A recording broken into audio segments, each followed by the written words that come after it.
Bien, buenas tardes, ¿cómo están? Me presento muy brevemente, mi nombre es Máximo Díaz Arévalo, soy diseñador gráfico, publicitario, actualmente estoy trabajando para The Walt Disney Company en Latinoamérica y soy también docente de la universidad en la Facultad de Diseño y Comunicación. La idea de la charla de hoy es que podamos justamente hablar de esto que dice acá mi PPT, ¿no?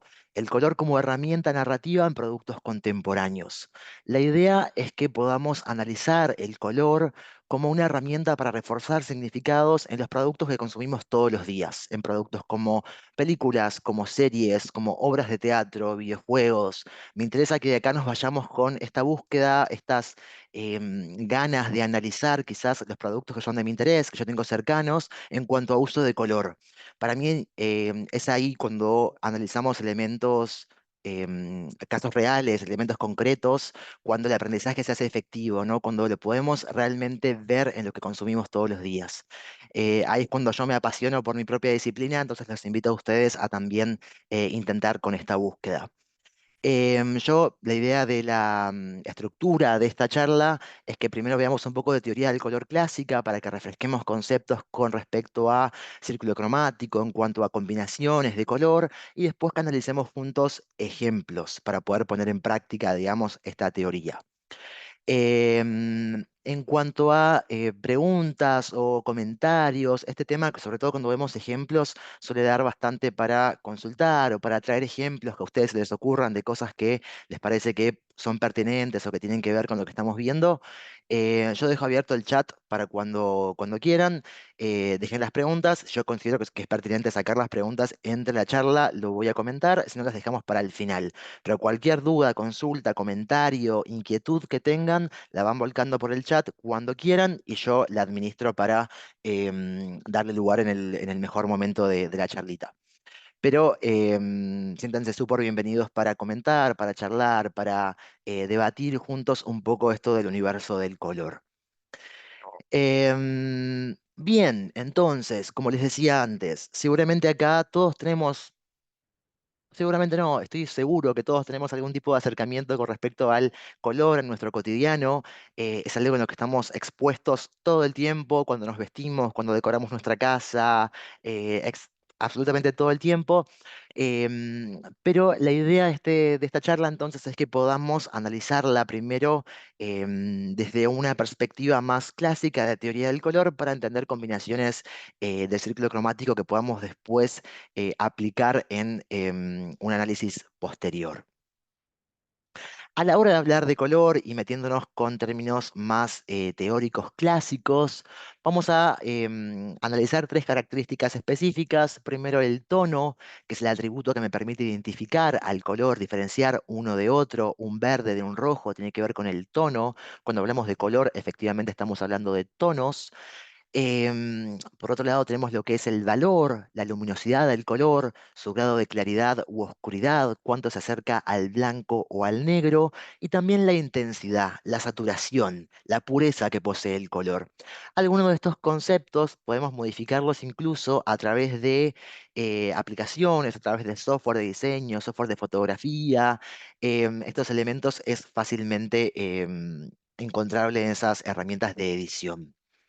Lo importante que tenemos que saber de entrada del color, incluso antes de meternos en la parte más dura de la charla que tiene que ver con la teoría específica de color, es que vamos a analizar el color como una herramienta comunicativa. En primer lugar, como herramienta comunicativa. Después la vamos a profundizar, vamos a doblar la apuesta y vamos a considerarla una herramienta narrativa. Pero primero, me interesa que lo veamos como una herramienta comunicativa no únicamente en su función estética, sino también para poder comunicar conceptos específicos. Y por eso podemos usarla para reforzar significados en los productos que les comentaba antes. El concepto de paleta de color también seguramente es cercano o medianamente cercano para nosotros, porque tiene que ver con el conjunto de colores que elegimos para un proyecto en particular, ¿no? El conjunto de colores y tonalidades existentes o elegidas para decorar, pintar y o colorear algún objeto, superficie o proyecto, dice nuestro PPT. La selección de colores, la paleta con la que yo voy a contar para determinado proyecto. Esto aplica para cualquier profesional de la imagen. Pensemos en un diseñador gráfico, una diseñadora de indumentaria, un diseñador de escenografía, cualquier tipo de disciplina gráfica, sin duda tiene una paleta de color de fondo. Y está bueno que siempre antes de sentarnos con un proyecto tengamos definida esta paleta. La paleta puede ser más amplia, puede ser más acotada, pero tiene que haber una decisión. Estos son los colores con los que voy a pintar en este proyecto, sea el proyecto que sea. Y ahí hay un primer concepto que me interesa que tengamos presente para cuando profundicemos cada vez más estos conceptos que vamos a trabajar en la charla de hoy, que tiene que ver con toma de decisiones. Algo súper, súper importante dentro del mundo del diseño, dentro de el desarrollo y la construcción de estos productos culturales que vamos a estudiar hoy, tiene que ver con eso, ¿no? Con tomar decisiones. Hoy vamos a enfocarnos en color, entonces, ¿qué decisiones yo tomo con respecto a color? Con esta historia, con este personaje, con este universo, esta estética en particular que me interesa contar. Como profesionales de la imagen estamos invitados y casi obligados, ¿no?, a tomar decisiones cada vez que afrontamos un proyecto. Y al hablar de paleta de color y estas decisiones que tenemos que tomar, podemos valernos de recursos súper clásicos como es el círculo cromático, ¿no? Seguramente también todos estuvimos en contacto en menor o en mayor medida con este círculo cromático, incluso yendo hacia atrás en la educación primaria o secundaria, seguramente algo de esto vimos. El círculo cromático es la representación visual de los colores primarios y cómo estos se combinan para conseguir todos los demás colores visibles. Vamos a usar brevemente esta herramienta entonces para volver a combinaciones clásicas de teoría de color que después vamos a analizar en los casos puntuales que vamos a ver en la segunda parte de la charla. Este círculo entonces me ayuda a comprender las relaciones entre colores y podemos usarlo para conseguir combinaciones efectivas. A la hora de hablar de del círculo cromático y de colores en general, está bueno tener presente, y lo aclaramos por las dudas, la existencia de los neutros, ¿no? Y cómo por fuera de todos los colores existentes que podemos encontrar en el círculo cromático, también tengo los neutros, negro, blanco y gris, que no son considerados colores. Algunas bibliografías los llaman valores también, y que puedo usarlos como comodín. Puedo mezclarlos con cualquier color que sé que siempre va a quedar bien. Esta noción, este concepto también se aplica a cualquier tipo de disciplina. Lo usamos cuando nos vestimos, cuando decoramos la casa. El neutro siempre es como nuestro comodín. Pero más allá de la existencia de los neutros y la posible combinación con neutros de cualquier color del círculo cromático, hay más variables a la hora de combinarlos que surgen de esta herramienta. En primer lugar, tenemos los colores monocromáticos y es la mezcla de un color puro con negro, gris o blanco, con los neutros. Entonces, no estamos modificando el tono es siempre el mismo, como vemos acá, es un verde, pero lo vamos atenuando con blanco, negro o gris para conseguir variaciones. Esta primera combinación sería una combinación de colores monocromáticos. ¿Qué pasa con esta combinación? Es una combinación un poco tramposa, porque estoy mezclando el color consigo mismo, pero es válida. Voy a conseguir una combinación súper suave, súper homogénea, súper recatada en cuanto a contraste, pero puede llegar a servirme para un proyecto en particular. Fíjense cómo ya estamos tomando conceptos específicos asociados a estas combinaciones de color, la suavidad, lo homogéneo, lo tranquilo, que puede tener que ver con una paleta de monocromáticos. Este tipo de paletas podemos encontrar en un montón de productos hoy en día y acá es cuando a mí me interesa, digamos, el uso del color porque ya le podemos replicar a un montón de disciplinas. Podemos encontrar una paleta monocromática en indumentaria, que responde incluso a tendencias bastante modernas, bastante contemporáneas, el uso del monocromático para vestirse. Podemos encontrar paletas monocromáticas en arte, podemos encontrar paletas monocromáticas en gráficas publicitarias. Como recurso funciona siempre, cada tanto, como pasa siempre con las tendencias, vuelven y se están usando con más o con menor intensidad, pero como recurso de combinación de color, la monocromía siempre funciona, nunca voy a fallar combinando un color consigo mismo. No voy a tener un gran nivel de contraste, pero voy a tener una combinación efectiva de todos modos.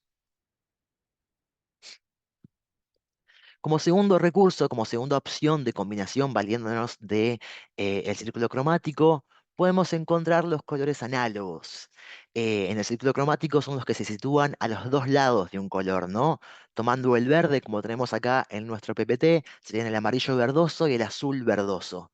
¿Qué está pasando acá? Tengo ya influencia de otros tonos distintos. Para un lado el amarillo y para otro el azul. Entonces ya es una combinación un poco más osada en cuanto a contraste porque van conviviendo más tonos. Sigue sin ser una combinación demasiado contrastada porque estamos recién incorporando de a poco otros tonos, pero tienen más contraste que la monocromía seguro. Eh, la combinación sigue siendo armónica, suave, porque tampoco es que estamos sumando un gran nivel de contraste, como decíamos antes, pero un poquito mayor que la monocromía, un nivel más. También podemos aplicarla a diseño de identidades, como logos, a diseño de interiores. Fíjense entonces como con esta paleta tenemos una combinación suave, tranquila, un poquito más contrastada, un poquito más osada que la monocromía. Tengo influencia de otros tonos, pero sigue sin ser algo demasiado contrastado u osado. Otro tipo de recurso que se desprende del círculo cromático tiene que ver con los colores complementarios. Y acá sí, tenemos el máximo nivel de contraste. Los colores complementarios son los que están opuestos uno frente a otro dentro del círculo cromático, como el verde y el rojo. Con este tipo de mezclas vamos a conseguir, como les decía antes, el máximo nivel de contraste posible a través de la combinación. Tenemos lo que es el verde y rojo, tenemos lo que es el naranja con el azul, el amarillo con el violeta. Fíjense qué osadas esas combinaciones. Lo pensaríamos dos veces antes de vestirnos de amarillo y violeta, antes de vestirnos de azul y naranja, porque llama muchísimo la atención por el alto nivel de contraste que tiene. Pero también puede llegar a ayudarme si quiero llevar la atención a algún elemento en particular, alguna pieza en particular. Puedo valerme del contraste y el impacto que tienen este tipo de combinaciones para transmitir mensajes específicos. Acá tenemos ejemplos. Fíjense cómo todos los ejemplos que tenemos acá son súper osados, como llaman de mucho la atención a través del impacto visual por el nivel de contraste que tienen.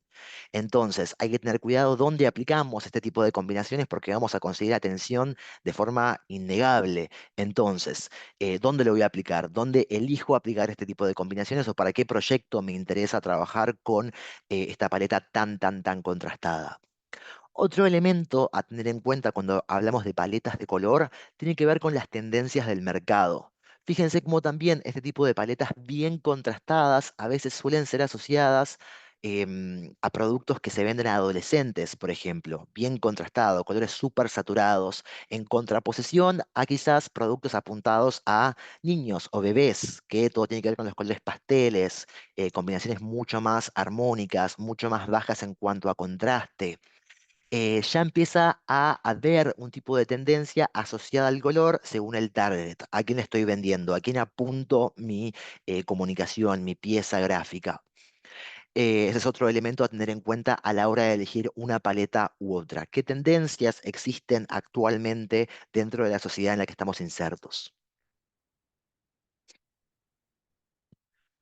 Podemos hablar también de los colores complementarios análogos, que en el círculo cromático son los colores que se sitúan a los dos lados de un color, pero del opuesto. Acá ya estamos mezclando más conceptos. De vuelta, partiendo del verde, como partimos de los demás conceptos anteriores, primero voy a buscar el opuesto, que es el rojo, y voy a buscar entonces los análogos de este rojo para encontrar los complementarios análogos del verde. Estos serían el rojo anaranjado y el rojo violáceo. ¿Qué pasa con esto? Tengo un alto nivel de contraste, no llega a ser tan alto como el de los complementarios, porque no está al máximo nivel de pureza esa contraposición de colores, pero sí tengo influencia de su color complementario, un poco más lavado a través de la influencia de otros tonos, pero puedo conseguir un alto nivel de contraste, un escaloncito más abajo que los complementarios puros,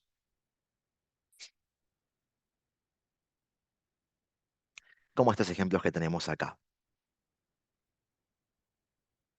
Otro recurso muy usado dentro de lo que es combinación de color tiene que ver con las tríadas de color, cuando yo necesito una paleta de tres colores. ¿Cómo conseguimos las tríadas de color? Estableciendo un triángulo equilátero en el círculo cromático y los que quedan apuntados por las puntas de este triángulo equilátero con los tres lados iguales son los que componen esta tríada de color.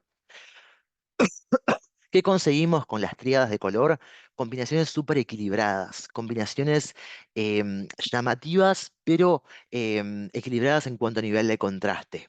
Yo también puedo valerme de cualquiera de las variaciones desaturadas de estos colores, como los diferentes escalones que vemos acá dentro del círculo cromático, para combinarlas de diferentes formas.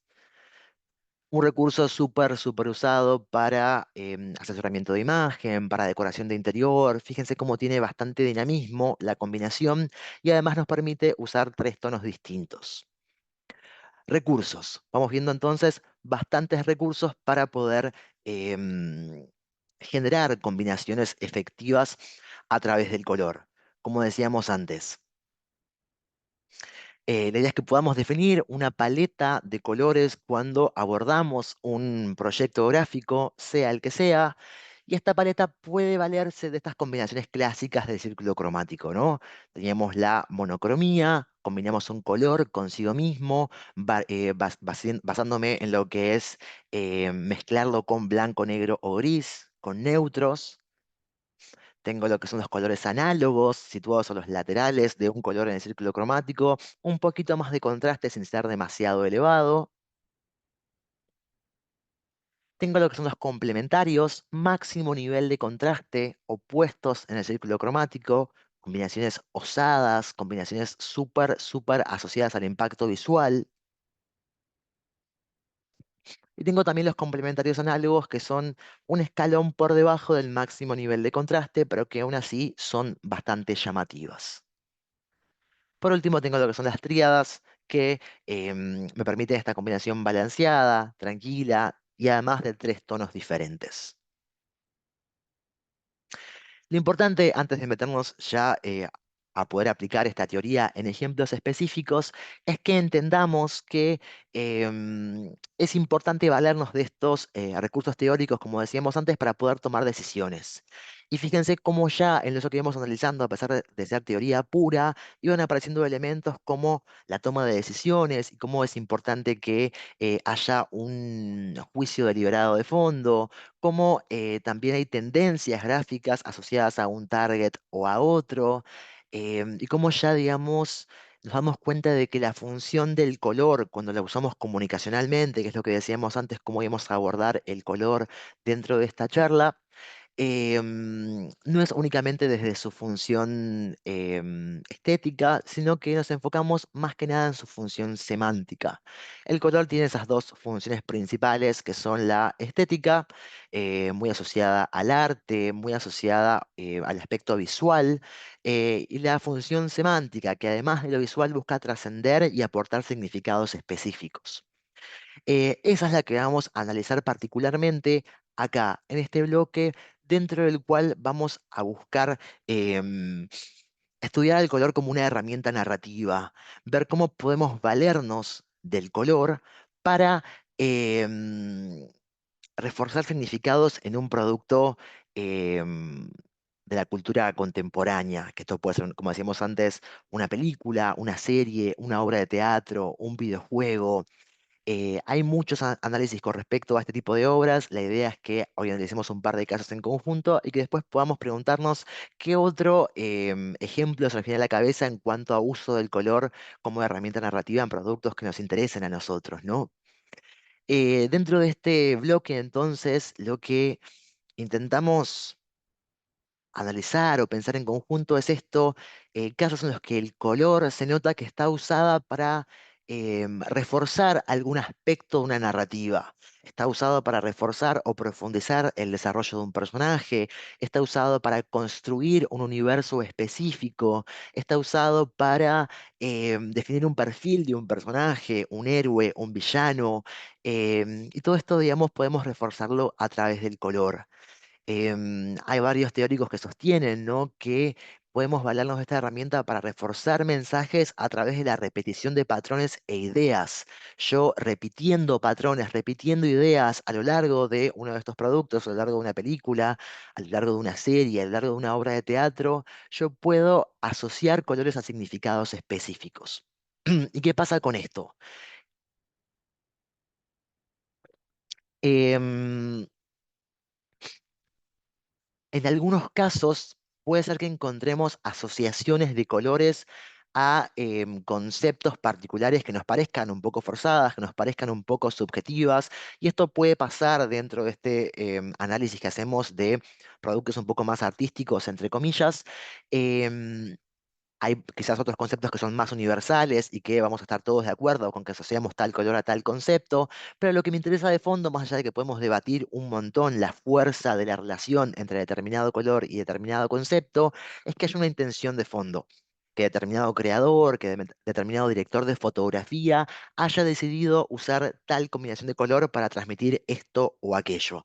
Ahora cuando veamos los ejemplos específicos va a quedar más claro esto que digo, pero como les digo, puede dar lugar a que debatamos la fortaleza entre un color y un concepto, pero lo que más me interesa es que registremos una intención de fondo, un uso intencional del color para reforzar determinado significado dentro de estos productos que consumimos todos los días. El primer ejemplo que me interesa que analicemos desde su uso del color es La La Land, esta película que es relativamente contemporánea, además, pero que en cuanto al uso del color, en cuanto a la dirección de fotografía que tiene, es exquisita. A mí la película además me encanta desde lo personal, pero podemos encontrar en los diferentes frames a lo largo de la película toda la aplicación de las combinaciones cromáticas que veíamos antes que partían del círculo cromático. En algún frame podemos encontrar colores complementarios, podemos encontrar colores análogos, podemos encontrar tríadas de color en la relación entre un personaje y el fondo, entre la relación del vestuario de los personajes, en la dirección de fotografía. Hay muchísimos, muchísimos hallazgos. Es como una clase maestra en cuanto a teoría del color cada vez que vemos esta película. Es muy llamativa desde el color, incluso cuando la vemos, cuando estudiamos los pósters o los artes promocionales, tiene un tratamiento del color sumamente cuidado. El director de esta película es Damien Chazelle, el director de fotografía es Linus Sandgren. Hay un par de de estas figuras que son conocidas de otras obras que también tienen buen conocimiento del color, entonces eso se vuelve como súper interesante ver cómo ellos imprimen su impronta en los diferentes productos en los que van participando. Y el director de producción es David Wascoe. Em, ¿Qué pasa con esta película?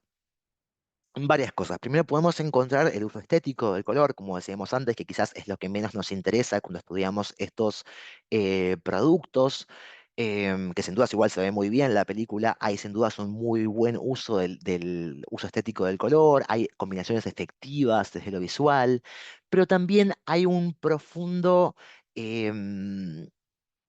uso semántico del color, tanto que hay colores que se asocian a personajes específicos.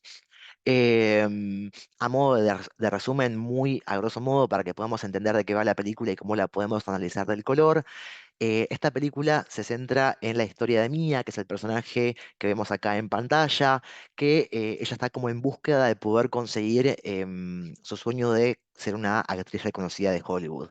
En el medio se encuentra con el personaje de Ryan Gosling y tienen como esta historia de amor y finalmente ambos tienen como sus proyectos profesionales, personales, que los llevan por lugares distintos y la premisa final de la película es un poco el encanto de lo que podría haber sido y no fue la historia de amor entre ellos, que no fue para que ambos puedan alcanzar el éxito profesional. Dentro de esa historia, como les decía, hay asociaciones específicas de colores a personajes particulares. El azul está asociado al personaje de Mia y podemos ver a lo largo de la película cómo ella es vista en diferentes tonalidades de azul desde que arranca hasta que termina y cómo cuando pasa por diferentes situaciones este color se va lavando, se va volviendo más desaturado o está en su máximo nivel de saturación.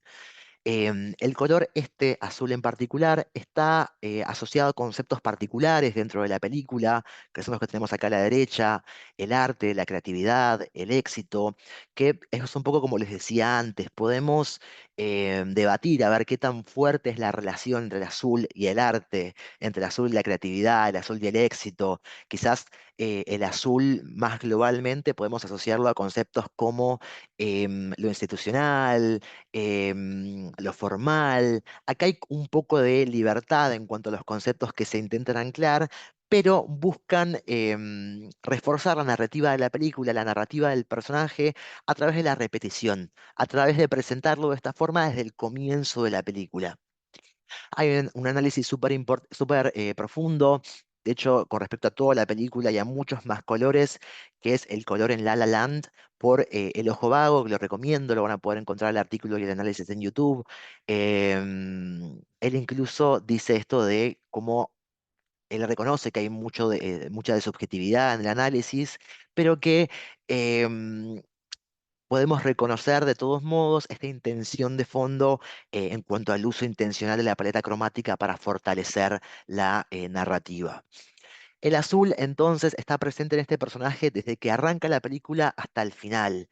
Al principio arranca con una pureza mucho mayor, con un contraste mucho mayor, y a medida que el personaje se va cansando de buscar el éxito y no conseguirlo, este color se va lavando. Hacia el final este personaje tiene una audición importante, como después de mucho tiempo de pelear por este sueño que busca, y tiene una prenda que todavía es azul, pero está mucho más desaturada, que habla un poco del desgaste del personaje, ¿no? Fíjense entonces cómo estamos fortaleciendo conceptos, estamos fortaleciendo una narrativa dentro de la película, dentro de este personaje, a través del color. Em, La La Land, entonces, como decíamos, es exquisita desde el uso de combinaciones salidas del libro de Círculo Cromático, pero también tiene este tipo de intenciones, cómo el color se va usando para asociarse a personajes particulares, para reforzar una narrativa, como en este caso es el concepto del desgaste, y cómo cada vez que aparece un elemento asociado a este personaje, aparece el azul.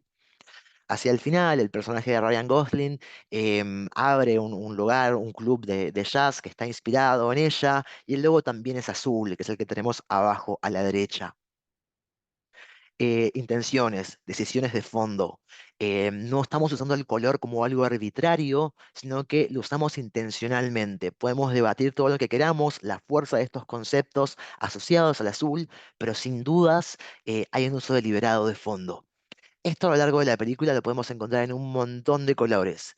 Hay mucha presencia del rojo asociado al personaje masculino, mucha presencia del verde para lugares y momentos específicos, mucha presencia del amarillo, y algo que para mí es muy, muy, muy interesante del uso del color tiene que ver con el epílogo. No sé si vieron esta película, y si no la vieron después de esta charla, los invito a que la vean porque realmente es una obra maestra, pero además para que podamos entender estos conceptos específicos en cuanto a aplicación de color. Esta película al final tiene un epílogo que juega mucho con lo onírico, con la fantasía, revive un poco esto que les comentaba antes de lo que podría haber sido y no fue, de una forma súper gráfica. Se ve claramente lo que podría haber sido y no fue con esta pareja que no terminó junta, pero nos muestra qué podría haber pasado si terminaban juntos.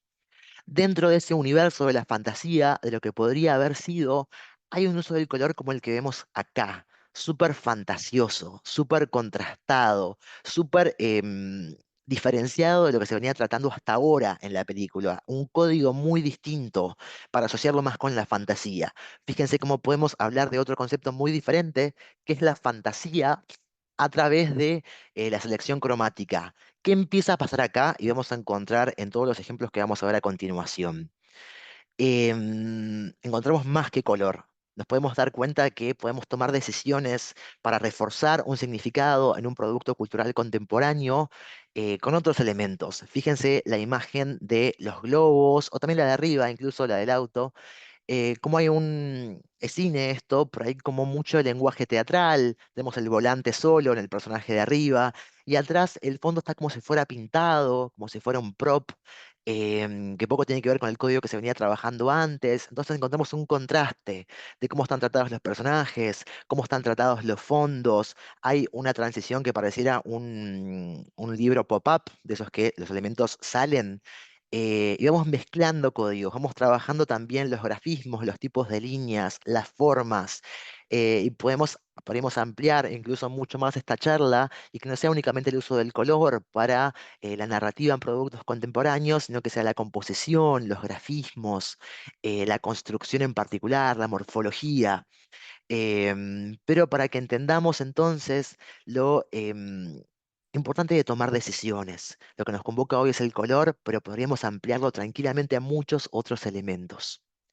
Esto en cuanto al análisis de La La Land, los invito a ver entonces este videito de YouTube que les comentaba antes, que tiene un análisis súper profundo, para ver qué tan de acuerdo estamos, para debatir, para contradecir, que eso es lo interesante de estas cosas, ¿no? Cuando el diseño se vuelve efectivo, cuando salimos del círculo cromático y podemos encontrarlo en estos casos. A mí esto me apasiona particularmente. Los invito, como les decía al principio de la charla, a preguntarse qué les apasiona a ustedes, qué producto estuvieron viendo esta semana, qué serie vieron anoche y qué uso del color encontramos en esas producciones en particular. Estoy seguro que todas las producciones grandes hoy en día tienen algún tipo de intención de fondo, más o menos pronunciado, más o menos de libro, como pasa con este caso de La La Land, ¿no? Que encontramos todas las combinaciones del círculo cromático, pero algún tipo de intención de fondo siempre hay. Acá de vuelta, refuerzo, si tienen algún ejemplo concreto, alguna película que vieron hace poco, alguna serie, algún lo que sea, y tienen ganas de comentarlo, lo pueden hacer a través del chat y yo lo relevo acá desde el micrófono. Otros casos para seguir analizando productos audiovisuales contemporáneos. Black Mirror. Black Mirror es un caso muy interesante desde cualquier perspectiva, ¿no? Porque vieron que cada capítulo maneja un universo muy particular y muy distinto y muy independiente de los demás. Em, a nivel gráfico, a nivel dirección de fotografía, a nivel decisiones cromáticas, hay muchísimas propuestas distintas. En particular, para mí uno de los que más destaca es este episodio Nosedive, creo que es de la tercera o cuarta temporada, si no me equivoco, pero por el tratamiento justamente del color que tiene, que es lo que nos convoca hoy. Este episodio, seguramente ya lo vimos todos, repaso muy velozmente, que tenía que ver con esto de que la gente tenía como un puntaje basado en sus interacciones por redes sociales y cuántos likes recibían, y en base a este puntaje uno podía acceder a más o menos beneficios en la sociedad. La gente de 4 para arriba podía acceder a tales beneficios, sin embargo, cuando tenías muy poco valoración, muy poco nivel, estabas casi marginado. Acá vemos el personaje principal de este episodio, y fíjense que ya como en estos frames que vemos acá, incluso en el póster, hay un uso súper particular del color. Uso del color en colores pasteles, bien desaturados, bien suavecitos, combinaciones muy románticas. Los pasteles tienen un poco esta asociación, cuando hablábamos hace un ratito de los pasteles asociados a los bebés, también pasa esto de que los pasteles los asociamos a lo romántico, a lo femenino. Entonces hay una estética general de este episodio que tiene que ver con eso, con lo femenino, con lo romántico, y todos los personajes que están como obsesionados con la búsqueda de esta aceptación social en base a los puntajes que reciben, visten estos colores. Las paletas son hermosas, además desde lo estético, pero fíjense cómo hay una intención. Todo tiene esta paleta de color. El vestuario, las casas, los autos, las valijas. Hay una escena del episodio que están en el aeropuerto y todos de colores pasteles. Intención de fondo, una decisión claramente tomada. El director de este episodio es Joe Wright, como dice acá, lo dejo como referencia. Algo interesante de este episodio, fíjense como también acá seguimos viendo mucha presencia de los colores pasteles, salvo en este otro estilo que em, es cerca del final, cuando bueno, ya tiene una situación que le hace perder muchísimo de ese estatus social basado en las interacciones en redes sociales que tenía. Y fíjense cómo la paleta cambia. Está mucho más contrastada, está mucho más alejada de los colores. Este capítulo tiene este concepto, ¿no? Como la caída del mundo de color, de color de rosa, como este mundo de color de rosa con el que empieza el personaje, que un poco tiene que ver con la apariencia que busca vender, se derrumba y cromáticamente cuenta otra cosa, mucho más saturada, mucho más oscura, que acompaña la narrativa. Un poco similar a lo que pasaba con el caso de Mia y el azul, pero fíjense cómo entonces acá es como una decadencia. En el otro caso era una profundización, quizás del proceso del personaje. Acá es una decadencia traducida desde lo cromático. Perdemos el mundo de los pasteles, perdemos el mundo color de rosa y lo romántico para caer en la decadencia y en estos colores más oscuros, más contrastados. Hacia el final hay una escena en que está en una cárcel que también perdemos totalmente los colores pasteles y encontramos colores saturados, más neutros. El cambio de color acompaña la narrativa del personaje. Me estoy dando cuenta, bueno, que esta charla está teniendo un montón de spoilers, espero que hayan visto estos contenidos, pero lo hago únicamente para poder contarles cómo el color acompaña un poco la narrativa y cómo va avanzando el contenido en particular que vamos viendo. Bien, contraste. Otro recurso que podemos usar para un producto contemporáneo actual, en este caso Black Mirror. Como decíamos antes, entonces, Black Mirror es súper, súper interesante para estudiar porque cada capítulo tiene estéticas distintas.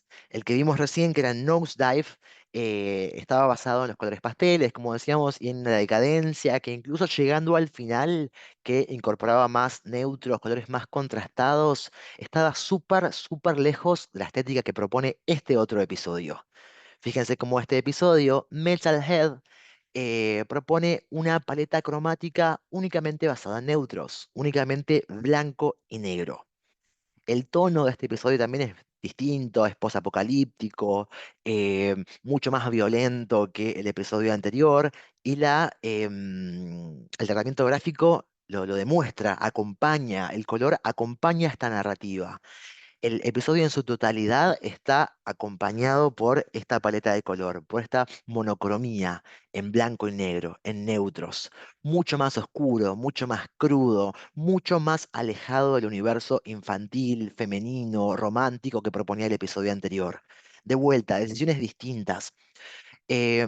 Cuando yo suelo hablar de color con mis alumnos, siempre me preguntan, ¿no? Bueno, ¿qué es mejor o qué es peor? ¿Qué decisión es mejor o peor cuando hablamos de tomar decisiones cuando abordamos un proyecto? Y la verdad es que no hay una decisión que sea mejor o peor, tiene que ver con el caso en particular, qué mensaje quiero transmitir, qué conceptos son importantes en este producto que yo estoy tratando, en esta serie que yo trato, en esta obra de teatro, en esta película.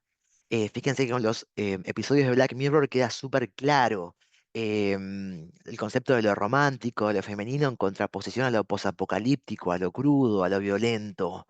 Cosas muy distintas eligen paletas diferentes.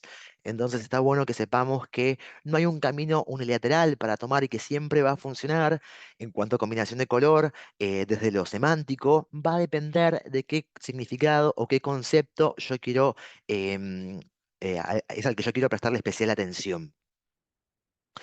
Otra cosa, como pasaba con La La Land, es que encontramos todavía más elementos por fuera del color que acompañan estas decisiones.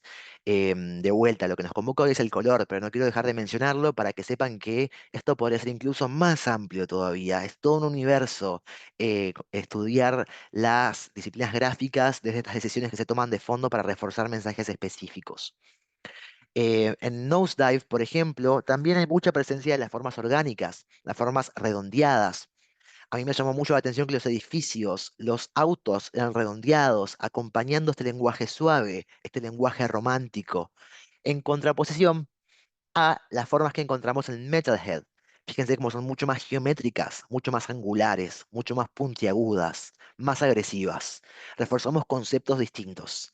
Otra vez, podemos reforzar conceptos a través del color, pero también a través de la morfología, de las formas presentes en un producto u otro.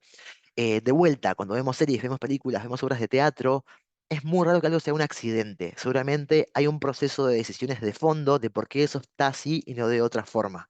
Entonces los invito otra vez a seguir analizando los productos de nuestro interés, lo que a mí me convoca. ¿Qué encuentro en cuanto a decisiones gráficas de fondo? Otros ejemplos, ¿sí? Tengo un par más todavía para que revisemos, tenemos un poco más de tiempo. Em, Ratched, serie de Netflix de Ryan Murphy. Ryan Murphy es un creador que yo admiro mucho en cuanto a su uso de color en general. Ryan Murphy también hizo Glee, hizo The Politician, hizo American Horror Story. Tiene un ojo estético muy particular en cuanto a las propuestas que hace. Y este caso no fue la excepción. Esta serie está protagonizada por Sarah Paulson y tiene diseño de vestuario de Lou Ayrich y Rebecca Gucci. Acá destaqué particularmente el diseño de vestuario, para también amplificarlo a otras disciplinas, como les decía antes. No es mi intención únicamente hablar de cine o diseño gráfico, porque hay una gran intención cromática desde el diseño de vestuario en esta serie. Súper, súper interesante. Esta serie, entonces, que les decía que estaba protagonizada por Sarah Paulson, toma el personaje de esta película, One Flew Over the Cuckoo's Nest, y profundiza en la historia de este personaje. Esta enfermera ya aparecía en la película original, pero ahora profundizamos el desarrollo narrativo de este personaje desde un approach un poco más moderno, un poco más contemporáneo. ¿Qué pasa? Y podemos ver ya desde el póster que tenemos a la izquierda. Hay mucha, mucha presencia de color verde. Ya hay una decisión cromática que se ve claramente en los pósters iniciales, en contraposición a la presencia del rojo que tenía la película original. Buscamos diferenciarnos un poco de la propuesta que hubo en un principio. Em, Dicen también que, fíjense la influencia que tiene el verde.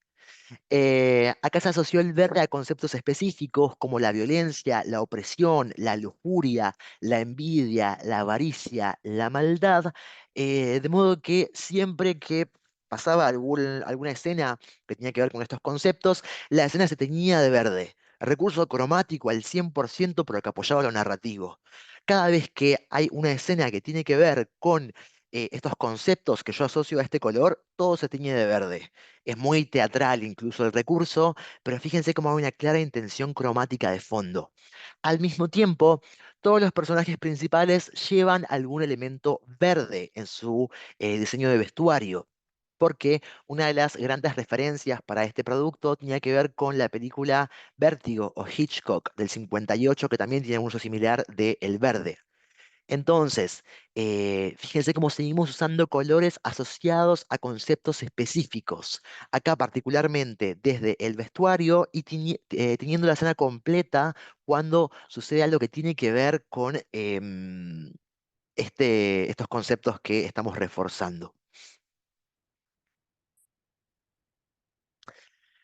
Para mí, este producto en particular tiene muchísimo, muchísimo hallazgo desde el vestuario también. Cuando estudiamos este caso puntual, estudiamos las entrevistas que se hicieron a las diseñadoras de vestuario que habíamos mencionado antes, que trabajan con Ryan Murphy hace un montón de tiempo, eh, en American Horror Story, en todas las temporadas y demás. Ellas cuentan que hubo muchísimas intenciones de fondo que se fueron reforzando con color, desde el atuendo de las enfermeras, que vemos arriba a la izquierda, que era más desaturado cuando las enfermeras eran de poco rango y más saturado cuando tenían más poder, más presencia. Hablaban también de la presencia del verde, pero también cómo buscaban hacer un contraste entre los personajes y el fondo, las locaciones. Y fíjense cómo se logra, y eso consigue muchísimo impacto visual. El contraste que se genera entre el color del diseño de vestuario con el fondo nos llama muchísimo la atención. Genera cuadros súper, súper interesantes a nivel cromático.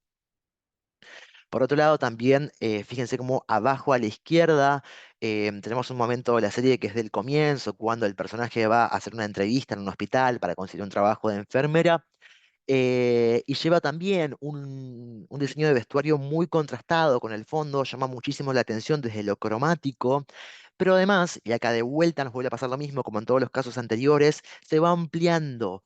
Además del color, tenemos decisiones formales para poder fortalecer conceptos específicos.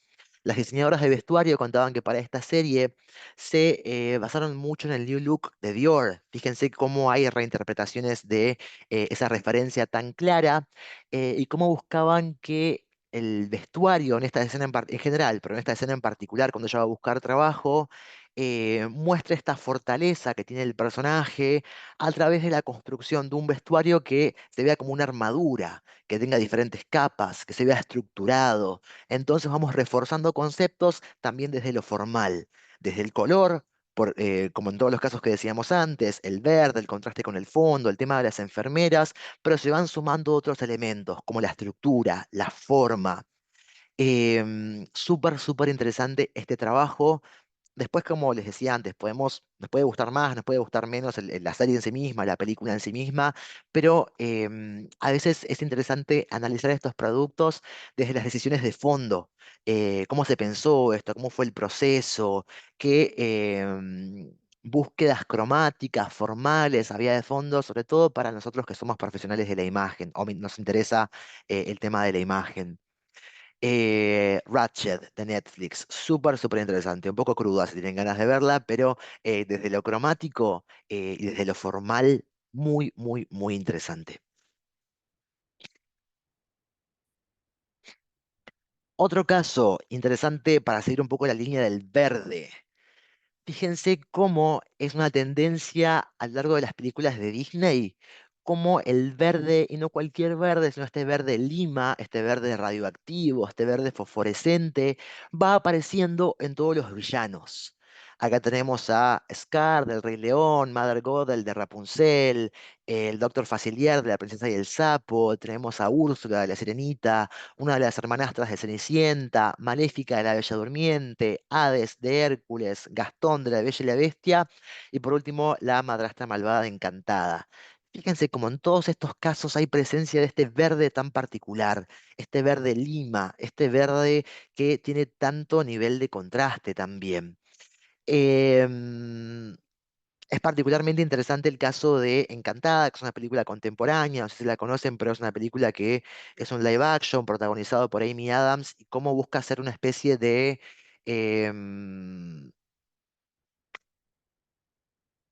reconocimiento, una especie de homenaje, no me salía la palabra, homenaje a las películas clásicas de Disney, y tiene este tipo de cosas, ¿no? Toma cosas de las películas clásicas y lo implanta en esa película que es con personas, no es animada. Acá cuando aparece el personaje malvado tenemos la presencia de este color verde tan característico de los villanos de Disney. Este color se usa entonces para identificar los personajes malvados o para insinuar que ese podría ser el villano incluso antes de que se revele su identidad. Tenemos casos súper puntuales en los que también destaca el color que tiene que ver como el momento particularmente importante de ese personaje en la película. Aparece mucho en los números musicales de los personajes. Los musicales son clásicos en la historia de Disney. Fíjense que cuando Scar canta su canción en El Rey León, aparece este fuego verde de vuelta. Reforzamos el significado de lo maligno a través del verde.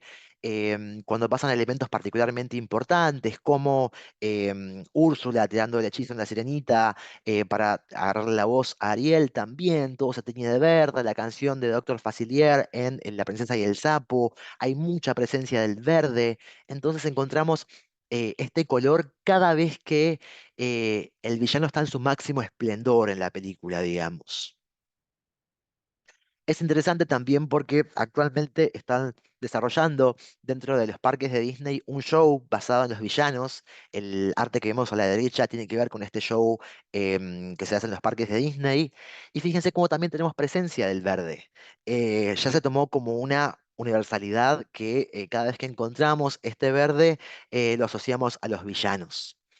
Estos detalles pueden encontrarse entonces en escenas en particulares, en elementos del fondo, en los ojos, mucha presencia en los ojos, cuando Lady Tremaine de la Cenicienta tiene su presentación y se la muestra efectivamente como malvada, vemos ese brillo verde lima en los ojos, intenciones a través del color, reforzamos un significado. Acá el verde también, igual que en Ratched, asociado a la maldad, a lo villano. más casos particulares. eh, en la abajo a la izquierda de Úrsula pasa un poco esto que decíamos de cómo en el momento de mayor esplendor del villano todo se tiñe de verde, un poco similar al recurso que veíamos en Ratchet cuando hablábamos de un concepto en particular, pero acá exclusivamente orientado a lo que tiene que ver con los villanos. Y fíjense que este concepto es una construcción, no es que uno naturalmente asocia el verde a lo malo, es una construcción que hizo Disney a lo largo de diferentes películas. Repetición de patrones para que entendamos esto. Entonces, de modo inconsciente, ahora cada vez que vemos este verde, lo asociamos a lo malvado. Fíjense cómo también pasa en acciones que tienen que ver con los villanos, como el caso de la Bella Durmiente arriba, que está el personaje principal, que no es malo, pero cuando está por pincharse el dedo, que es obra de la villana, ahí sí vemos de vuelta el color tan particular que Disney lo usa para este código de maldad. Interesante también el caso de la derecha, cuando tenemos el live action de Maléfica, de la Bella Durmiente, y cómo se repite igual. Hay una traslación de este concepto desde lo animado a las películas live action, con actores reales. Es interesante porque a veces pasa de esta forma, como está pasando acá, con CGI, con efectos especiales, o también puede pasar a través del diseño de vestuario. En Cenicienta pasaba más a través del diseño de vestuario en la adaptación del live action. El personaje de la madrastra aparece de verde en muchas ocasiones para reforzar este significado. Una convención súper clara, construida a lo largo del tiempo, que Disney viene sosteniendo entonces en muchas de sus producciones, tanto de animación tradicional, como live actions, como shows en parques. Otro caso interesante que podemos llegar a encontrar es el caso de el uso del color y cómo este ya forma pasar parte de la identidad de un referente, de un artista en particular o de un director, como es en este caso Wes Anderson. Esto de la aplicación en color en particular para un referente específico, podríamos aplicarle para el arte gráfico, para la pintura, para la indumentaria incluso, pero en este caso vamos a revisar el uso del color por Wes Anderson.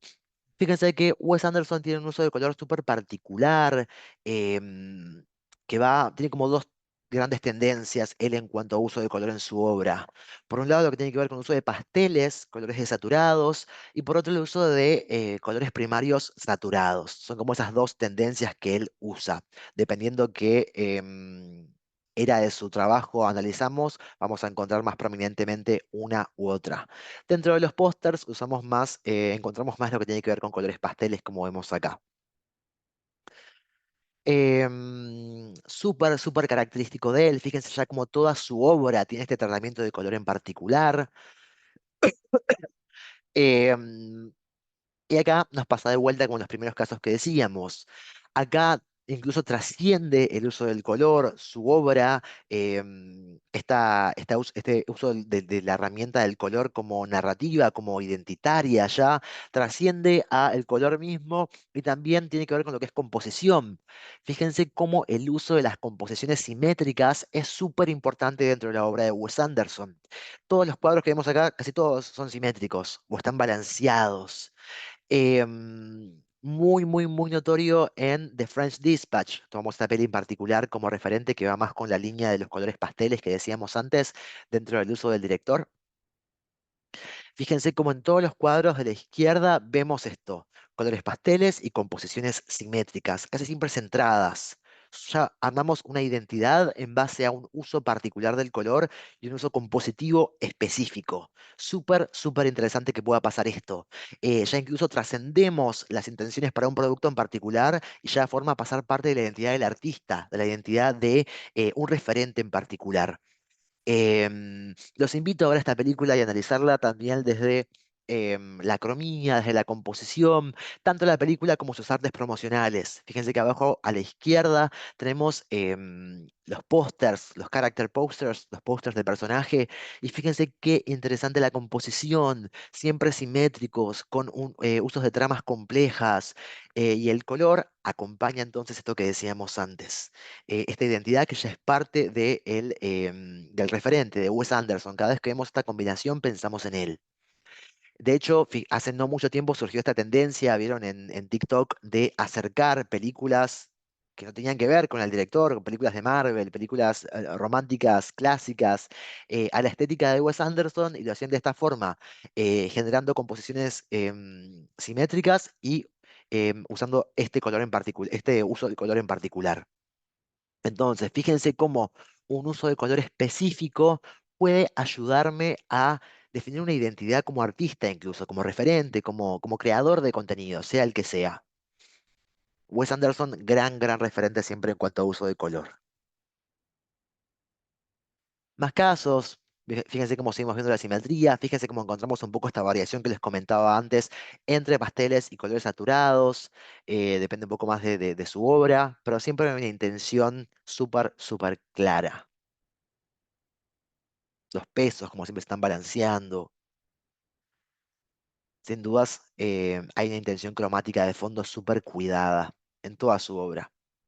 Fíjense cómo, de hecho, las decisiones que se toman cuando tiene que ver con toda la obra de un artista tienen que ser mucho más cuidadas para que se sostengan en el tiempo. Acá esto lo podemos aplicar en cualquiera de sus películas y lo vamos a encontrar igual. Entonces, esto de tomar decisiones claras, fundamentadas y sostenerlas, puede ayudarme a conseguir resultados como este. Muy interesante el referente.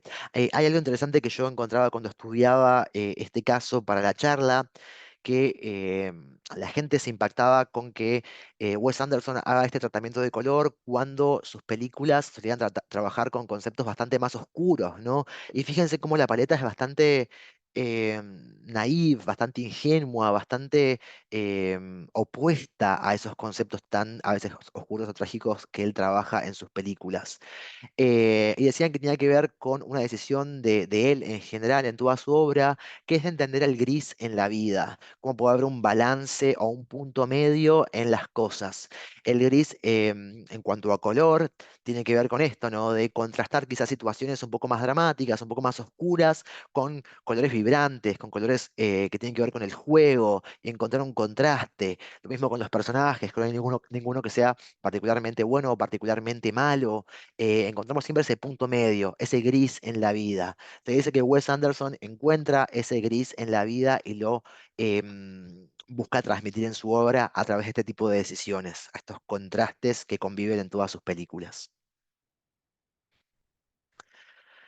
Podríamos llegar también a ampliar este criterio de usar el color como una herramienta narrativa dentro de los productos culturales contemporáneos a través de la música.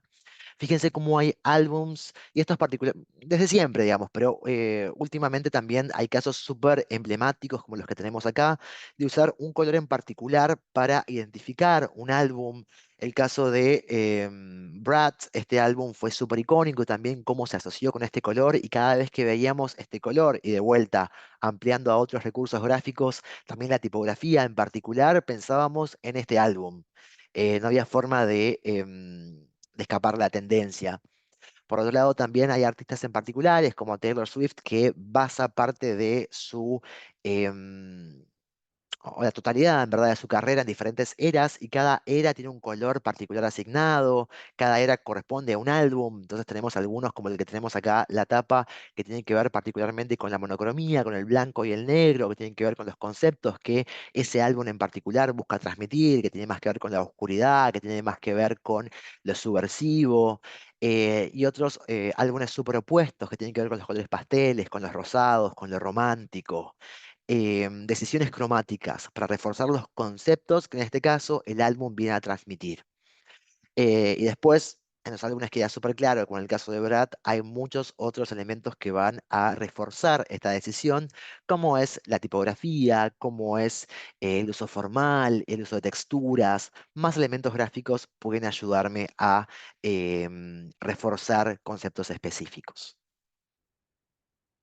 Acá tenemos otra imagen que muestra toda la discografía de Taylor Swift y cómo hay colores particulares asignados a cada era, a cada momento de su carrera, a cada mood, a cada look and feel, hay un color particular. De vuelta, usamos el color para reforzar significados específicos, para también vender cosas específicas, ¿no? Pensándolo dentro de este contexto de un universo anclado al marketing como el que vivimos hoy en día, podemos hacer esto para generar identificación y vender cosas distintas. Bien. Sobre todo cuando se está construyendo una marca personal, como es el caso de los artistas. Ir variando con estas cosas, con estas propuestas, puede ayudarnos a pensar una estrategia de marketing más sólida.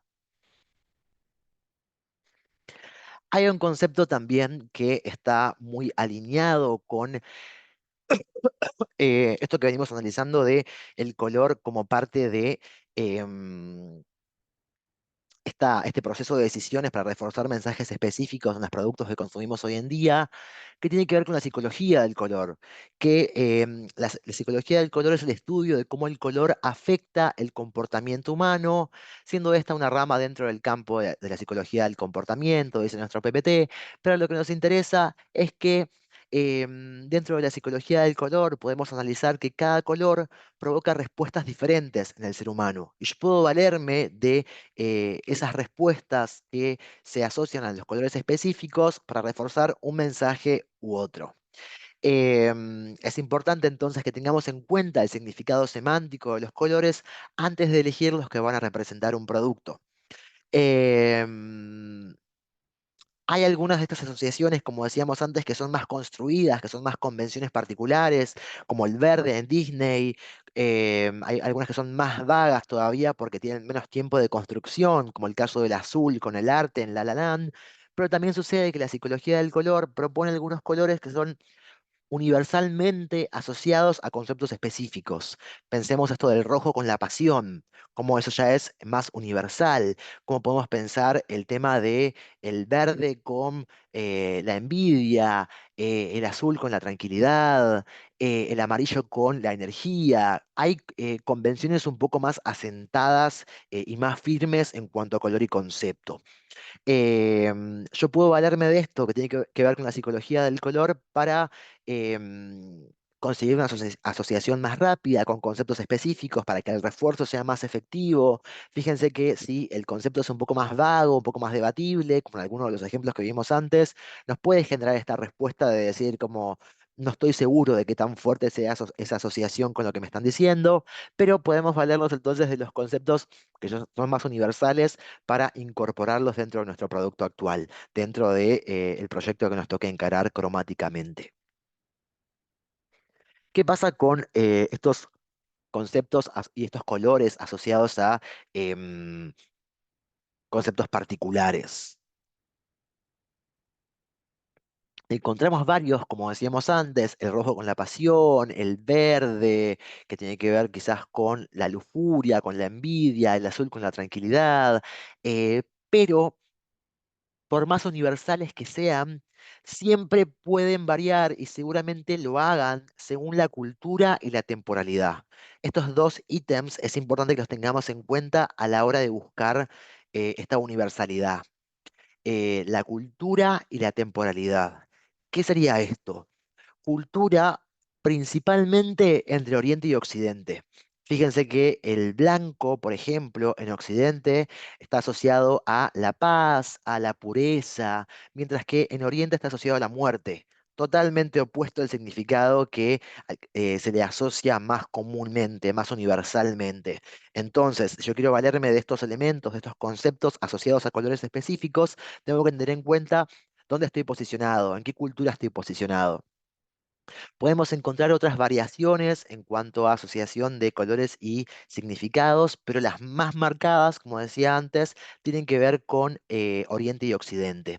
Acá dejo este cuadrito, fíjense que tiene que ver con cómo los colores están asociados a diferentes elementos según el continente, según la cultura, en verdad. Y también otro elemento a tener en cuenta tiene que ver con la temporalidad. A medida que la historia avanza, a medida que la sociedad avanza, hay conceptos que van ganando fuerza asociados a un color o que la van perdiendo. Fíjense cómo el rosa quizás hace 80 años estaba mucho más asociado a lo femenino que hoy en día. Hoy en día tenemos esta tendencia un poco más disruptiva, un poco más liberal con respecto a no asociarlo exclusivamente a lo femenino, a la figura de o no asociar lo femenino exclusivamente a la figura de la mujer. pero hace unos años no era tan así. Hay una flexibilidad que se fue ganando y quizás el concepto de lo femenino asociado a lo rosado se fue perdiendo un poco. Sigue existiendo, sigue estando vigente, pero no con la fuerza que hace un par de años. También puede ser que encontremos esta asociación a conceptos específicos con combinaciones de colores. Fíjense cómo hace no muchos años la combinación de color del arco iris no estaba tan asociada al colectivo LGBTIQ+, como hoy. Entonces, dependiendo la temporalidad y cómo va avanzando la sociedad, puede ser que determinados colores o determinadas combinaciones de colores estén más o menos asociadas a conceptos específicos o a targets específicos. Hay algunas que se mantienen, como hablábamos en el principio de la charla, con el tema de los colores saturados, y los adolescentes, los pasteles y los bebés, y hay cosas que van ganando o perdiendo fuerza a medida que la sociedad avanza. Eso está bueno que lo tengamos en cuenta.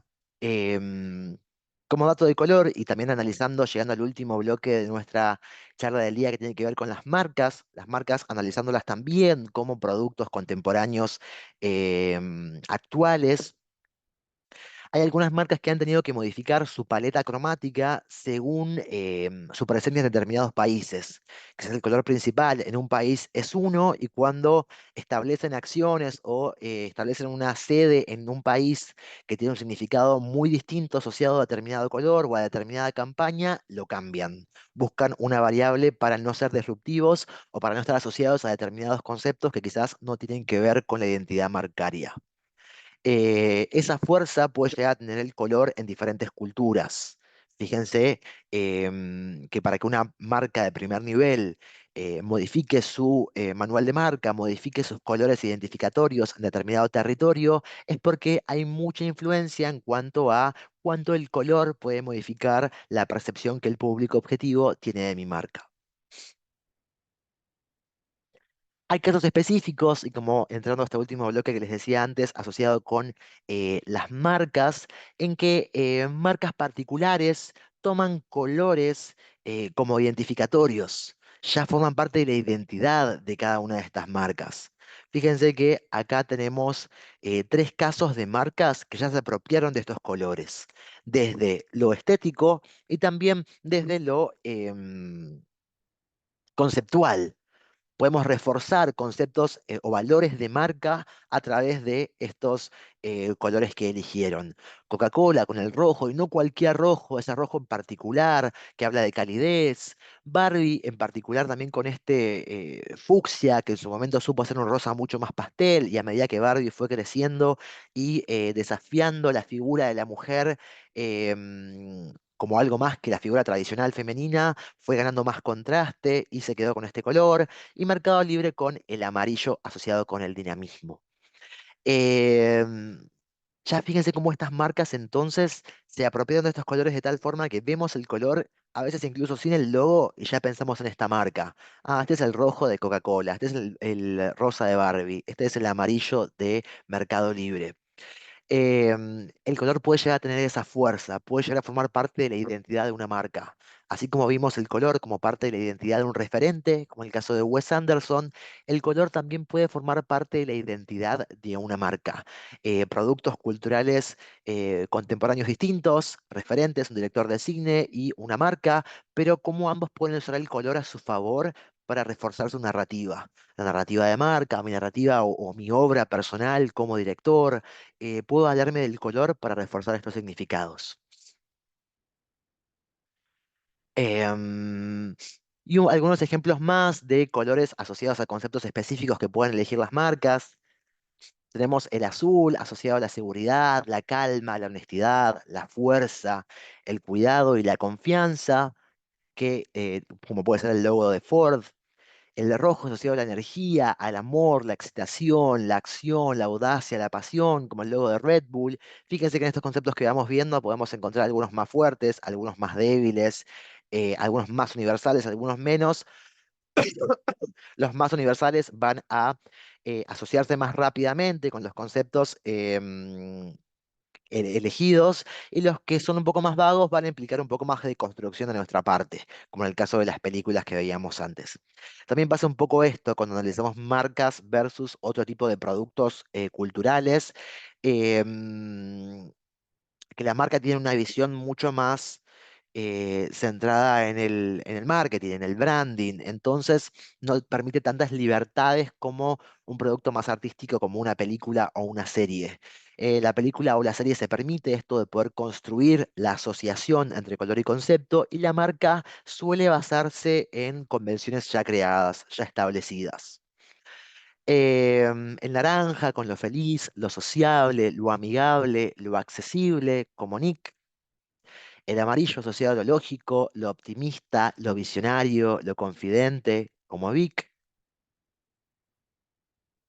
El verde asociado a lo orgánico, lo natural, lo cuidadoso, lo fresco, el crecimiento, como la versión verde de Starbucks. Y acá hay un caso puntual, porque fíjense cómo el verde fue generando también tendencias y cómo hablamos un poco de las tendencias a nivel estético cuando analizamos la monocromía y dijimos que quizás desde el diseño de indumentaria, desde el asesoramiento de imagen, fue una tendencia que fue volviendo en el último tiempo. Fíjense cómo también podemos encontrar tendencias gráficas de color en las marcas. Hace no mucho tiempo, cuando fue más el boom de este tipo de valores asociados a lo eco-friendly, a lo natural, a lo orgánico, muchas marcas intentaron acoplarse a estos conceptos. Buscaban que se lean como eco-friendly, como orgánicas, como naturales, y por eso desarrollaron una variante cromática de sus identidades en color verde. En un montón de casos podemos encontrar así, en el caso de Starbucks, en el caso de McDonald's, muchos más tuvieron una variación verde. Y podemos encontrar también variaciones cromáticas asociadas a conceptos específicos.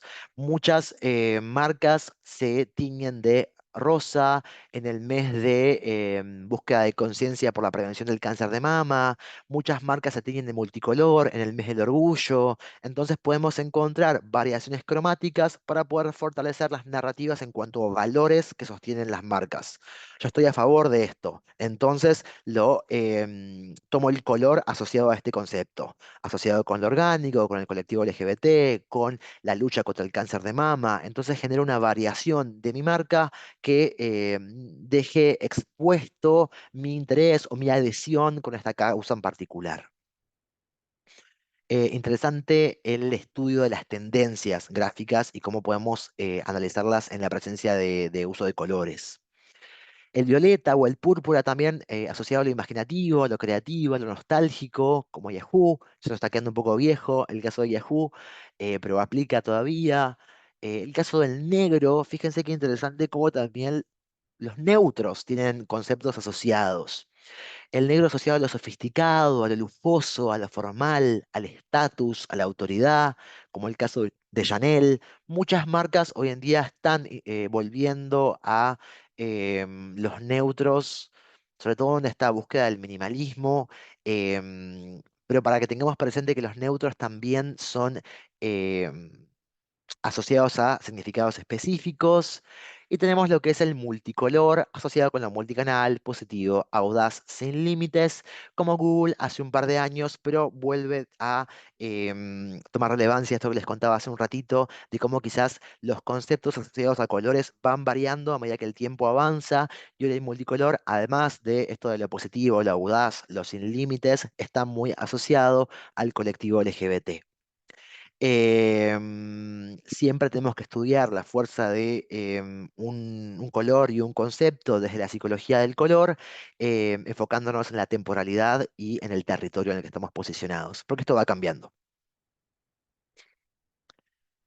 Ya llegando al final entonces de nuestra charla, me interesa que podamos concluir que el color puede efectivamente funcionar como herramienta narrativa para reforzar mensajes específicos en una gran variedad, como vimos hasta ahora, de productos culturales contemporáneos, en películas, en series, en incluso elementos que no llegamos a analizar, como obras de teatro, videojuegos, marcas también. En todos estos productos actuales yo puedo valerme de decisiones cromáticas que parten de la teoría del color clásica, del círculo cromático, para reforzar valores específicos. Los puedo construir, si es una pieza que me permite esto, como una serie o una película, tengo tiempo para construirlo, o puedo valerme de convenciones asociadas a la psicología del color, si necesito que sea más inmediata la asociación. Pero siempre podemos enriquecer entonces lo que tiene que ver con valores particulares que intentamos transmitir a través de decisiones cromáticas. Como vimos en varios de los ejemplos, esto podría ampliarse, podríamos armar una segunda, una tercera parte de la charla en cómo decisiones morfológicas, quizás decisiones tipográficas, decisiones de diseño de vestuario, también podrían ayudarnos a reforzar significados específicos, y la conclusión que me interesa que saquemos de eso es que lo interesante como profesionales de la imagen tiene que ver con la toma de decisiones, que lo hacíamos desde un principio, y entender cómo estas decisiones pueden ayudarme a comunicar mensajes particulares. No podemos dejar que nuestras piezas tengan decisiones aleatorias y que transmitan cosas por accidente, sino que tenemos que estudiar el proceso en profundidad para que mis decisiones puedan ayudarme a transmitir con claridad los mensajes que yo quiero transmitir a través de mis piezas. Ya sabemos entonces que el diseño cumple esta función de poder transmitir un mensaje específico, y podemos ayudarnos a reforzar ese mensaje específico a través del color. Eso en cuanto a mi charla de hoy. Quería también dejar un espacio si alguien tiene una duda, consulta, comentario con respecto a esto, o ya hacemos un cierre final. Me interesa, como les decía antes, mientras ustedes, si alguien tiene una pregunta, la va dejando por el chat, que tengamos presente esto de llevarnos el desafío, mi tarea o mi intención con esta charla es que podamos llevarnos la búsqueda de analizar lo que me interesa con respecto a uso del color en los productos que yo consumo. ¿Qué me interesa consumir en todos los días? Y si yo estoy em, interesado en tal serie, en tal película, en tal obra de teatro, puedo,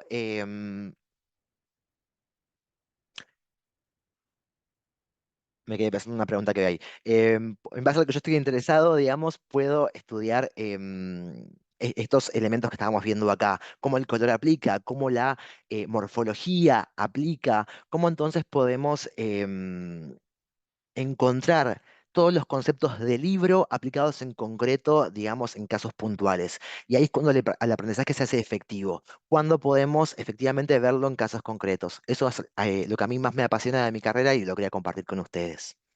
Bien, voy por un par de consultas. Ludmila pregunta, ¿tres libros que recomiendes, ya sea de teoría de color o diseño en general? Me había quedado pensando, recalculando en eso recién, por eso me tildé. Sí, siempre podemos volver a Wong en cuanto a fundamentos del diseño. Fundamentos del diseño en cuanto a color, en cuanto a morfología. Wusius Wong, que es algo que vemos en las primeras materias de la carrera de diseño, nos va a acompañar siempre. Volvería a él en cuanto a lo más duro de teoría de diseño. Volvería a Dondis también, los autores en particular, para poder reforzar estas cositas bien del libro y después ver cómo lo podemos aplicar en lo concreto en casos específicos. Em, Frota Juliana pregunta más películas para poder, para poder analizar esto que decíamos antes. Y la realidad es que lo interesante de esto, y por eso a mí me apasiona tanto este tema, es que podemos encontrarlo en una variedad enorme de películas. Y no hace falta que sea una película de culto. Podemos ver The Rocky Horror Picture Show, que es una película de culto que tiene un uso súper particular del color en cuanto a estas decisiones que tienen que ver más con lo teatral, la construcción de personajes basados en colores específicos. Podemos encontrarlo también en Intensamente de Disney, y como cada emoción está basada en un color en particular, como incluso en Intensamente 2, fíjense que las emociones nuevas están basadas en combinaciones de las anteriores, combinaciones cromáticas de los anteriores. Entonces, casi en cualquier producto actual podemos encontrar decisiones cromáticas de fondo. Lo interesante es eso. em, Preguntarnos qué me interesa a mí, qué vi hoy, qué vi esta semana y qué encuentro en cuanto a decisión cromática. Seguramente algo hay de fondo. Los invito a ver también en detalle el proceso de creación de estos productos. Ahí encontramos cosas súper interesantes. ¿Qué tiene para decir el director de fotografía? ¿Qué tiene para decir la diseñadora de vestuario? ¿Qué tiene para decir el diseñador de escenografía? Siempre hay decisiones de fondo. Entonces, ejemplos hay un montón. Me interesa que veamos lo que a ustedes les interesa. Piensen en qué película los convoca, cuál es su película favorita. Investiguemos a ver qué dicen sus creadores y cómo podemos aplicar estos conceptos que vimos hoy en lo concreto. Pero intensamente, hay películas como súper básicas, incluso que podemos encontrar esto como en Crepúsculo, que no tiene nada de riqueza a nivel cinematográfico, pero hay decisiones cromáticas de fondo súper claras. Bien. Araceli pregunta, ¿el cambio de color de Mercado Pago a amarillo tendrá una relación con Mercado Libre? Sí, ahí hay una decisión más de unidad. Vieron que em, el color cumple una función súper sólida como constante dentro de los sistemas marcarios. Los sistemas marcarios tienen que ver con este juego de constantes y variables, elementos que se mantienen constantes, que no cambian, y elementos que van variando. Un sistema marcario sólido tiene que ver con un buen balance de constantes y variables, de modo que cuando vemos piezas distintas, el packaging, la web, un producto en particular, entendemos que forma parte del mismo universo por este balance de constantes y variables.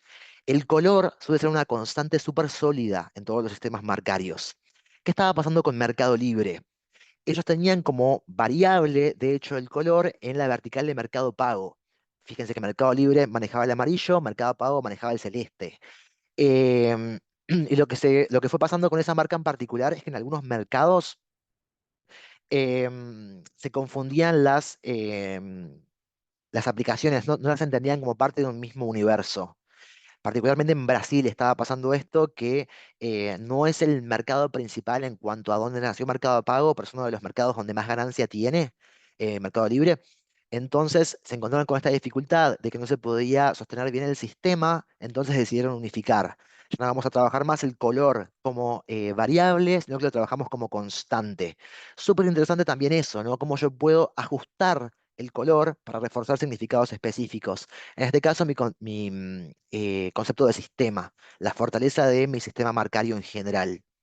Hay muchas marcas que hacen esto con diferentes variables. Fíjense como Coca-Cola, que es otro ejemplo que vimos antes, tiene el rojo como color principal de marca, pero también en sus variables de gusto maneja el plateado para light, el negro para cero, el verde para life en su momento. Entonces van balanceando las constantes y variables, pero dependiendo de la respuesta que podemos llegar a tener del público objetivo, de los consumidores, podemos ajustar para que la experiencia sea más efectiva.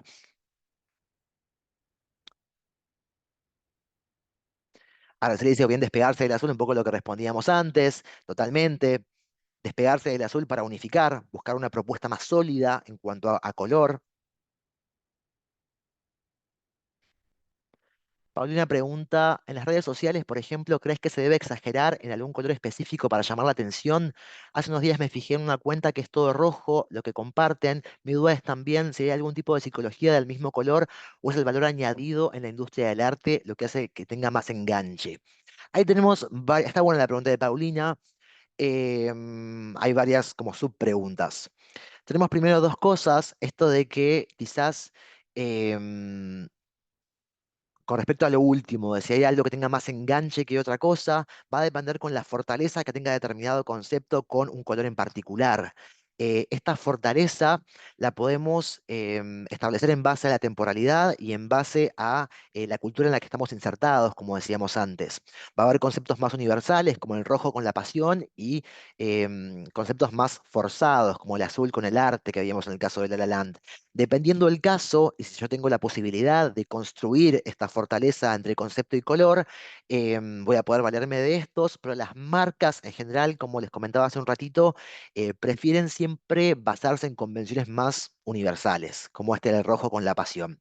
Entonces, lo que tiene más enganche tiene que ver con lo más universal. Después también puede surgir esta pregunta de cómo puedo conseguirlo más efectivo para comunicar en redes. Las redes es todo un universo en particular, ¿no? Porque tenemos muchos estímulos, pero no, nunca hay, como pasa siempre en diseño, una receta que funcione siempre. Lo que sí me parece que es súper valioso y lo podemos encontrar en un montón de creadores exitosos, tiene que ver con esto de la toma de decisiones, que haya un criterio de fondo de por qué comunico de tal color. Hace un tiempo a mí me había llamado mucho la atención una obra de teatro que armó toda su estética con monocromía, en blanco y negro. Todos sus posts de Instagram, todo su feed de Instagram era blanco y negro. Una propuesta distinta quizás a algo que vemos en otros contenidos un poco más mainstream, un poco más comunes. Entonces, no creo que haya una única receta para conseguir el éxito en redes, sí que haya un criterio de fondo. Muchas veces pasa que en redes, como es algo que nos abruma tanto, que hay que resolver o hay que producir en cantidad, no hay mucho criterio sostenido. Entonces vamos variando, un día una cosa, un día otra, pero la verdad que el hecho de tomar decisiones en redes y sostenerla con un criterio en particular puede llegar a ayudarnos a conseguir mayor atención del público. Pero sepamos que en redes, como por ejemplo en Góndola en el supermercado, estamos trabajando con un entorno súper competitivo. Entonces ya de entrada es difícil resaltar. Es importante siempre tomar decisiones para fortalecer conceptos, pero ya estamos en un entorno complicado.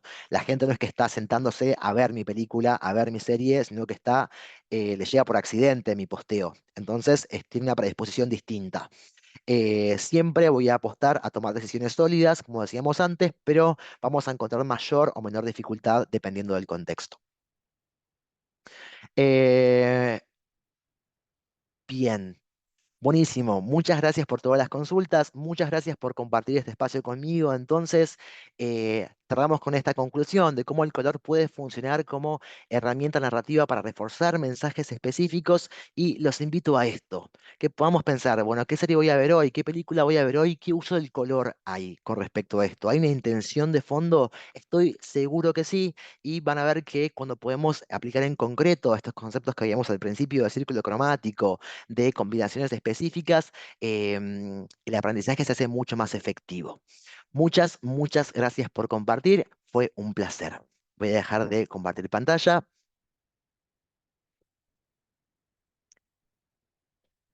Y esto sería todo. Ah, les acerco también, si les interesa, yo tengo un Instagram de cátedra que es cátedra.diazarevalo, que tiene que ver con lo que yo le transmito a mis alumnos y encuentro siempre algún tipo de referente o elemento que me parece interesante para compartir con la gente interesada en diseño. Pueden seguirlo por ahí. Cátedra.diazarevalo en Instagram para compartir recursos e ir también construyendo esta comunidad de diseño. Muchas, muchas gracias. Cualquier cosa, estamos en contacto. Chau, chau, un placer.